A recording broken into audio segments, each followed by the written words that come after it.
कितने बजे निकलोगी तुम? अकेले मैनेज कर लोगे ना पक्का? अरे हाँ बाबा, कर लूंगी मैनेज।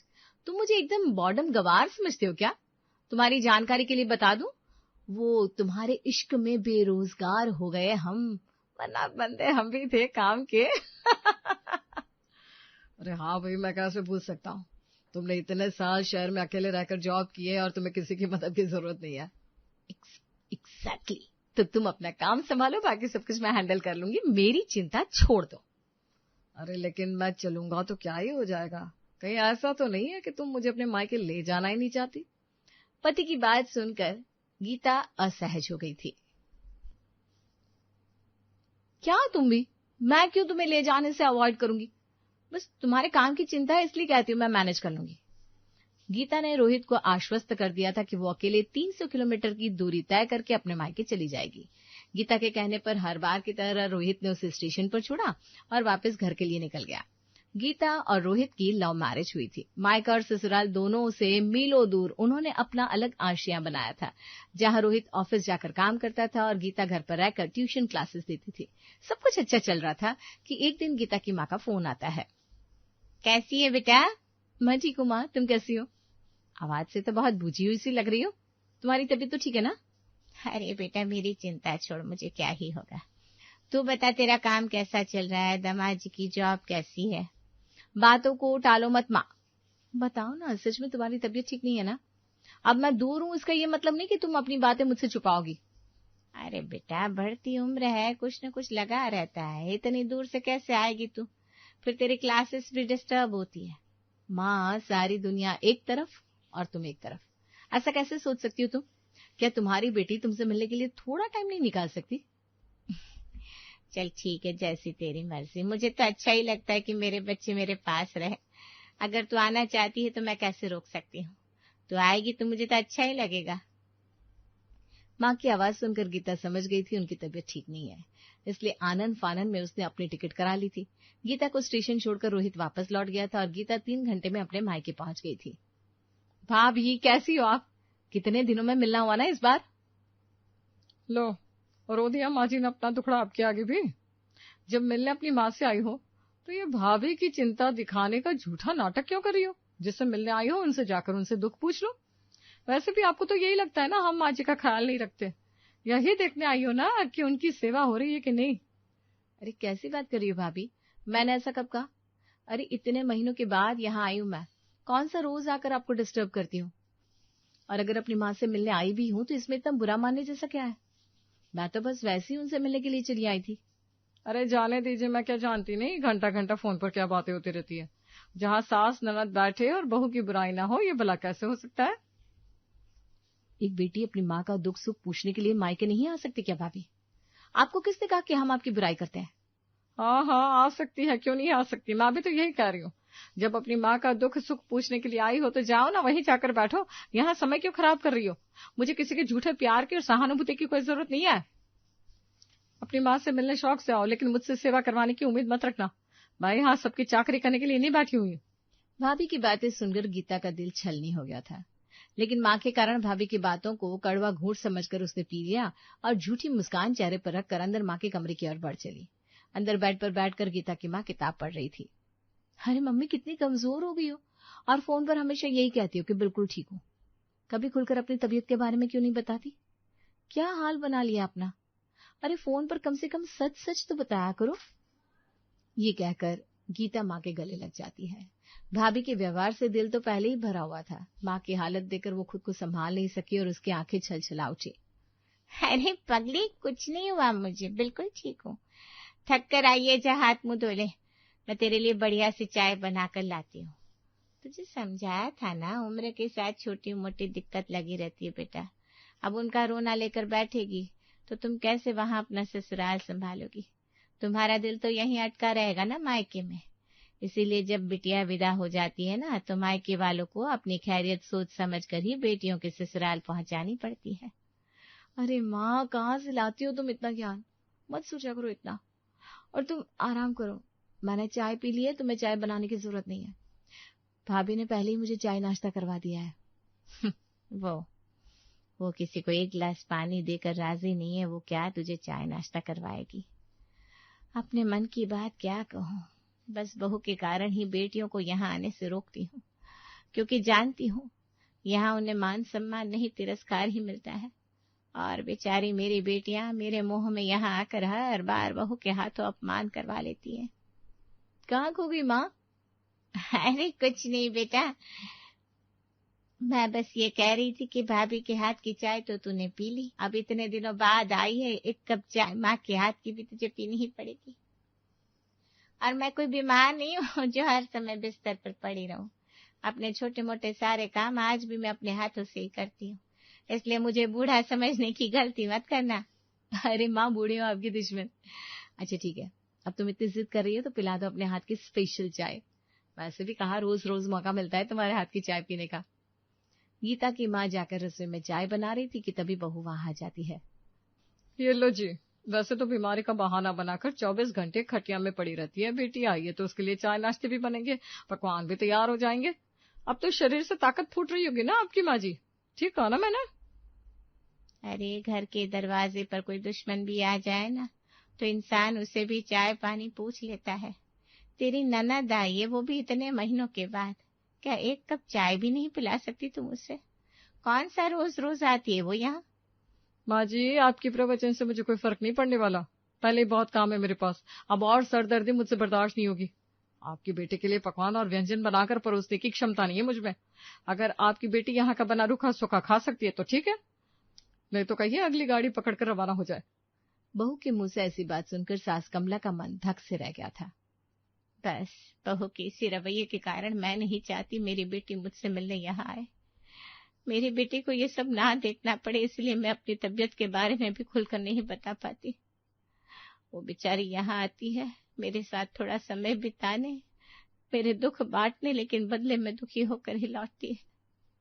अरे माँ जी, पूरी पकवान नहीं खाएंगी तो क्या आपकी बेटी को नहीं चलेगा? आप तो ऐसे मुंह लटका रही है जैसे ससुराल में खाने को ही नहीं मिलता होगा। कुछ दिन मायके में रहकर सूखी रोटी खा लेगी तो पहाड़ नहीं टूट पड़ेगा। कमला के पास बहू की बातों का कोई जवाब नहीं था, इसलिए चाय बनाकर वो चुपचाप कमरे में ले जाती है। शाम के समय, माँ बताओ ना, तुम्हारा क्या खाने का मन है, मैं बनाकर लाती हूँ ना। अरे नहीं बेटा, तुझे परेशान होने की जरूरत नहीं है। बहू मेरा बहुत ख्याल रखती है, पूछती रहती है, और मेरी पसंद के अनुसार ही तो वो खाना बनाती है। तू रहने दे, बहू अपने हिसाब से देख लेगी। नहीं माँ, भाभी वैसे भी पूरा दिन काम में लगी रहती है, शाम का खाना मैं बना दूंगी, क्या फर्क पड़ता है। तुम तो बस ये बताओ क्या खाओगे। अच्छा, आलू की सब्जी और गरम गरम पूरियां बनाते हैं, तुम्हें बहुत पसंद थी ना। कमला बेटी गीता को रोकने की बहुत कोशिश करती है, लेकिन गीता खाना बनाने के लिए रसोई में चली जाती है। अभी पूरियां बनाने के लिए गीता ने कढ़ाई गैस पर रखी थी कि तभी उसकी भाभी वहां पहुंच जाती है। अरे ननद रानी, आप रसोई में क्या कर रही हैं?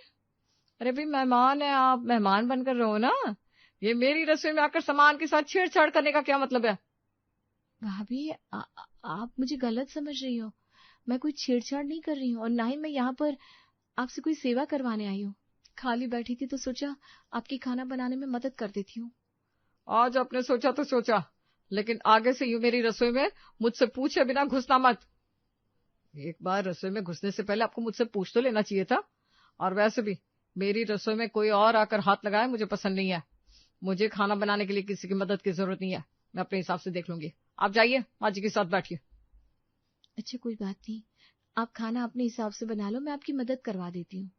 नहीं, आपकी मदद की कोई जरूरत नहीं है। मेरा घर जैसे चलता है आगे भी वैसे ही चलता रहेगा। मुझे अपने तरीके से काम करना पसंद है। भाभी की दो टुक सुनकर गीता बिना कुछ कहे चुपचाप रसोई से बाहर आ जाती है। थोड़ी देर बाद गीता की भाभी ने आलू की सब्जी के साथ सूखी रोटी बनाकर कमरे में भिजवा दी थी। लगता है तूने बहू को बताया नहीं कि आज हम पूरी खाने के लिए सोच रहे थे। बताया तो था, पर हो सकता है भाभी के दिमाग से निकल गया हो। खैर जाने दो ना, आज सब्जी रोटी खा लेते हैं। गीता अभी खाना खा रही थी कि पति रोहित का फोन आता है। अरे गीता, कैसी हो? अच्छे से पहुंच गई ना? कोई परेशानी तो नहीं हुई? नहीं, मैं ठीक हूँ, तुम अपना बताओ। माँ जी कैसी है? खाना खा लिया तुमने? हाँ मम्मी ठीक है, और अभी बस हम खाना ही खा रहे थे। अच्छा, क्या खा रही हो? क्या बनाया भाभी ने तुम्हारे स्वागत में? वो आलू की कचौड़ियाँ, सलाद, अचार और गरम गरम चाय। तुम्हें तो पता है ना मुझे कचौड़ी के साथ चाय कितनी पसंद है, और भाभी तो वैसे भी मेरी पसंद का बहुत ख्याल रखती है। अरे वाह, खूब खातिरदारी करवा रही हो मायके में भाभी से। अच्छा चलो ठीक है, अपनी दवाइयां ले लेना और रात में गर्म दूध लेना भूलना नहीं तो फिर कमजोरी लगने लगेगी। अरे हाँ, वो भाभी ने मखाने डालकर पहले ही दूध खौला दिया है, बस सोते समय पी लूंगी। तुम अपना ख्याल रखना। आखिरी लाइन बोलते हुए गीता की जुबान लड़खड़ाने लगी थी। सफाई के साथ झूठ बोलने की कोशिश तो बहुत करती हूँ, लेकिन फिर भी जाने की जुबान साथ नहीं देती। अच्छा रुको, मैं जरा वीडियो कॉल करता हूँ। नहीं, वीडियो कॉल की क्या जरूरत है, मैंने कहा ना अभी खा पी रही हूँ, फ्री होकर बाद में फोन करती हूँ। और गीता फोन रख देती है। अगर रोहित को पता चला कि दूध क्या भाभी तो 1 कप चाय भी पिलाना नहीं चाहती, तो वो मेरे मायके के बारे में क्या सोचेंगे, और शायद फिर मुझे यहाँ भेजने से भी इनकार कर दे। चाहे भाभी का स्वभाव जैसा भी हो, इस घर में मेरी माँ है और अपने जीते जी उन्हें कैसे छोड़ सकती हूँ। मायके में पकवान की जगह सूखी रोटी मिले तब भी एक बेटी को पति के सामने मायके की लाज रखनी ही पड़ती है। अपने मायके को बदनाम नहीं कर सकती मैं। गीता की आंखें भीग गई थी। उसने अपने आंसू साफ किए और जाकर माँ के साथ कमरे में सोने पहुंच गई। गीता 5 दिन मायके में रही और इन 5 दिनों में भाभी का स्वभाव ऐसा ही रहा। कभी दाल रोटी बनकर सामने आती तो कभी खिचड़ी, कभी पानी कम दूध वाली चाय। नाश्ते में दलिया खाकर ही उसने ये 5 दिन बिता लिए थे और माँ से विदा लेकर अपने घर लौट आई। गीता जैसे ही स्टेशन पहुंची, रोहित उसे स्टेशन लेने आ गया। रोहित को देखकर गीता ने मुस्कुराने की कोशिश की, लेकिन आंखों की थकान रोहित से छुपी नहीं थी। क्या हुआ, बहुत थकी हुई लग रही हो? वहां ठीक से आराम नहीं किया क्या? ऐसा लग रहा है अच्छे से खाना ही ना खाया हो। कितनी कमजोर लग रही हो, चेहरे की चमक भी गायब हो गई है। अरे नहीं, बस थोड़ी थकान है, और माँ को छोड़कर आने का मन नहीं था ना, इसलिए थोड़ा मन भी भारी लग रहा है। अरे कम ऑन यार। रोहित ने ज्यादा सवाल नहीं किए। वो जानता था कि गीता अपने दर्द इतनी जल्दी नहीं बताती। कुछ दिनों बाद रोहित के घर में पूजा रखी गई। रिश्तेदार आने वाले थे, इसलिए उसकी माँ सावित्री देवी ने गीता को ससुराल आने के लिए कहा था। सास के बुलाने पर गीता 1 दिन पहले ही ससुराल पहुंच गई थी और पूजा की तैयारी में लग गई थी। बहुत सारा जल्दी हाथ चला, मेहमान आने वाले हैं और अभी तक मिठाई की प्लेटें भी नहीं सजी। जी माँ जी, करती हूँ। पूरा दिन रसोई में खड़े खड़े गीता के पैर जवाब देने लगे थे, लेकिन उसने बिना शिकायत सब संभाल लिया। मेहमानों का नाश्ता, पूजा की तैयारी, प्रसाद, लंच, सब कुछ गीता ही संभाल रही थी। दोपहर तक घर मेहमानों से भर गया। अरे वाह भाभी, आपकी बहू तो बड़ी सुशील है। आजकल की लड़कियां कहाँ इतना काम करती है, ये तो ऐसी चुटकियों में काम संभाल रही है, लगता ही नहीं शहर से आई है। मायके से तो कुछ सीख कर आई नहीं, उसे कहाँ कुछ काम करना आता था, लेकिन अब जब अपनी बहू बनाकर ले ही आया है तो सिखाना पड़ता है, वरना घर कैसे चले। सास की बात सुनकर गीता ने चुपचाप सिर झुका लिया। पूजा के बाद बहू, सभी मेहमानों के सामने गरम गरम पूरियां, पनीर और मिठाई परोसो। जी माँ जी, मैं लगाती हूँ खाना। खाने की बहुत तारीफ कर रहे हैं सब। ऐसा कर, तू रोहित के लिए खाना निकाल कर अलग रख दे, कहीं खत्म हो गया तो बेचारा भूखा रह जाएगा। जी माँ जी। 2 घंटे बाद मेहमानों को खिलाने के बाद गीता रसोई में पहुंची तो वहां सिर्फ सुबह की बची हुई रोटियां और ठंडी सब्जी रखी थी। माँ जी, मेरे लिए खाना? सास ने बिना उसकी ओर देखे कहा। अरे बहू, इतना सारा काम था तो ताजा खाना खत्म हो गया। और वैसे भी घर की बहुएं पहले सबको खिलाती है, बाद में जो बचे वही खाती है। ये बासी रोटियां है ना, इन्हें फेंकने से अच्छा है तू ही खा ले। पास खड़ी 2 रिश्तेदार औरतें मुस्कुरा दी। अरे बहू को तो आदत होनी चाहिए, घर ऐसे ही तो चलते हैं। गीता ने बिना कुछ कहे प्लेट उठा ली। उसकी आंखों में हल्की नमी उतर आई थी, लेकिन होठों पर वही बनावटी मुस्कान थी। वो चुपचाप बैठकर सूखी रोटी तोड़ने लगी। उसी समय बाहर से रोहित की आवाज आई, गीता। रोहित ऑफिस से जल्दी लौट आया था। जैसे ही वो रसोई में पहुंचा, सामने का दृश्य देखकर ठिठक गया। एक तरफ मेहमानों की प्लेटों में गर्म पकवान थे और दूसरी तरफ उसकी पत्नी सूखी बासी रोटी पानी से निगल रही थी। रोहित का चेहरा गुस्से से लाल हो गया। ये क्या है गीता, ये तुम क्या खा रही हो और बाकी खाना कहाँ है? अरे बेटा, इतना बड़ा घर है, कभी कभी ऐसा हो जाता है। बहू है, थोड़ा बहुत तो एडजस्ट करना पड़ेगा ना। वैसे भी फ्रिज खराब है। एडजस्ट मतलब सब गरम खाना खाए और मेरी पत्नी बासी रोटी खाए? अरे तुम तो बात का बतंगड़ बना रहे हो। रोहित गुस्से में गीता की प्लेट उठाने ही वाला था कि गीता ने उसका हाथ पकड़ लिया। रहने दो रोहित। कैसे रहने दो? और तुमने मुझे बताया क्यों नहीं? गीता हल्का सा मुस्कुराई, आंखें भर चुकी थी। क्योंकि हर रिश्ते की इज्जत बचाने के लिए कभी कभी औरत को चुप रहना पड़ता है। अरे छोड़ ना ये सब, तो जल्दी से हाथ मुंह धो ले, खाना खा ले। खाना अभी गर्म ही है। अभी तो तुमने कहा ना माँ खाना खत्म हो गया, इसीलिए तो ये बासी खाना खा रही है। तो फिर तो आज मुझे भी यही बासी खाना खाना पड़ेगा। अरे तू क्यों बासी खाना खाएगा? तेरे लिए सब्जी कचौड़ी सब पहले ही हटा कर रख दी थी।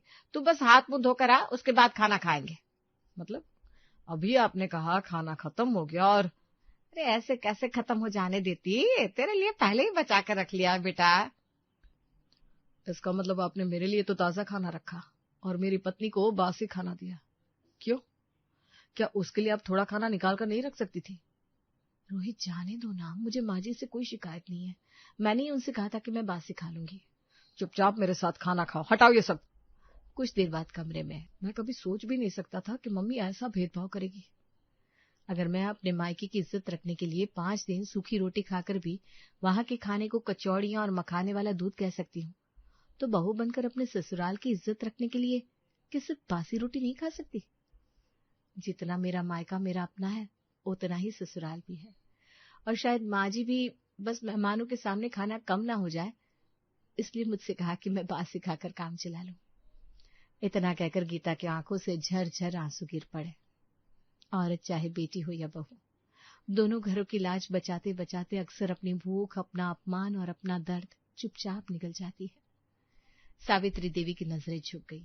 उन्हें पहली बार एहसास हुआ कि जिस बहू को वो साधारण समझती थी, वो रिश्तों को बचाने के लिए खुद टूट जाने वाली औरत है। रोहित ने बिना कुछ कहे गीता के हाथ से वो बासी रोटी की प्लेट हटाई और सबके सामने अपनी प्लेट उसकी तरफ बढ़ा दी। अब से मेरी पत्नी वही खाएगी जो मैं खाऊंगा, और अगर इस घर में उसके हिस्से में बासी रोटी आएगी तो वो रोटी हम दोनों मिलकर खाएंगे। गीता रो पड़ी, क्योंकि पहली बार किसी ने उसके त्याग को समझा था, सिर्फ देखा नहीं था।